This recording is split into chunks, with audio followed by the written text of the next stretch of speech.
কেলটু, আজকে সমন্বয়ক হাসনাত আব্দুল্লাহ শহীদ মিনারের মিটিং দেখেছিস? না, দেখি নাই। কি হয়েছে? দেখলাম কিছু বেয়ারিশ কুকুর বসে রয়েছে আর কালা পাঠা বক্তব্য দিতেছে। কালা পাঠা কি বক্তব্য দিল? ভাইরা আমার, আপনার যদি মাঠে না আসেন তাহলে ছাত্রলীগ আমাকে ল্যাংটা করে রাজুতে ঘুরাবে নে। আপনাদের হাতে পায়ে ধরি, আপনারা শহীদ মিনারে আসেন।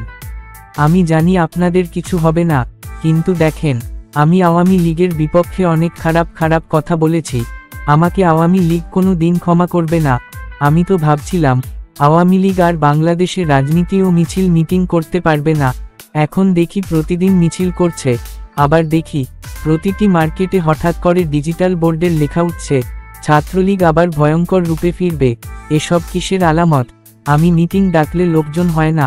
আজ দেখেন মিটিংয়ে লোক হয়েছে মাত্র 10 থেকে 12 জন, আর কয়েকজন ভুয়া সাংবাদিক ইলিয়াস হোসেনের মতো। তা তোর কাছে কি মনে হয়েছে ওরা কি আওয়ামী লীগকে ভয় পাচ্ছে? ভয় তো অবশ্যই পাচ্ছে। আমার কাছে মনে হচ্ছে ইউনূস ও সমন্বয়করা পলাতে চাইছে। সমন্বয়করা পলাতে চাইলেও পারবে না, কারণ আওয়ামী লীগ আগে এই সব মির্জাফরদের চিনতে পারি নাই, এখন সব মির্জাফরগুলোকে চিনতে পারছে। তাদেরকে রেড মার্ক দেওয়া হয়েছে। রেড মার্ক বুঝলাম না কেলটু। দেখবি বল্টু, ইন্ডিয়া থেকে যে সমস্ত গরু বাংলাদেশে আনা হয় তাদের পাছার উপর লাল দাগ বা ছাপা দেওয়া হয়, যাতে করে বাংলাদেশের গরুর সাথে মিশে না যায়। সমন্বয়কদেরও এই রকমের দাগ দেওয়া হয়েছে, ওরা আর বাংলাদেশের সাধারণ মানুষের সাথে মিশতে না পারে। তুই একদম ঠিক কথা বলেছিস। ওরা বাংলাদেশের মহান মুক্তিযোদ্ধাকে অপমান করেছে, বাংলাদেশের সংবিধানকে কবর রচনা করতে চাই, বঙ্গবন্ধুকে অস্বীকার করতে চাই, বাংলাদেশের উন্নয়নকে অস্বীকার করতে চাই। ওরা বাংলাদেশের নাম পরিবর্তন করতে চাই। ওরা 16ই ডিসেম্বর বিজয় দিবসকে না স্বীকার করতে চাই।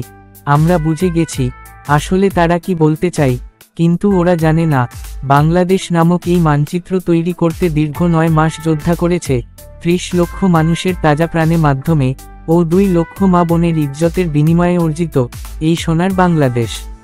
তাই আমরা ইউনূসকে বলতে চাই, কোনো প্রকার বাংলাদেশ নিয়ে যদি কোনো ষড়যন্ত্র করা হয় তাহলে বাংলা সাধারণ জনগণ কিন্তু তোমাকে আর তোমার শিশু সমন্বয়কদের ছাড়বে না। গণহত্যাকারী ইউনূস ছাড়বে না বাংলার মানুষ। তুই ভুল স্বীকার কর, শেখ হাসিনার পায়ে ধর।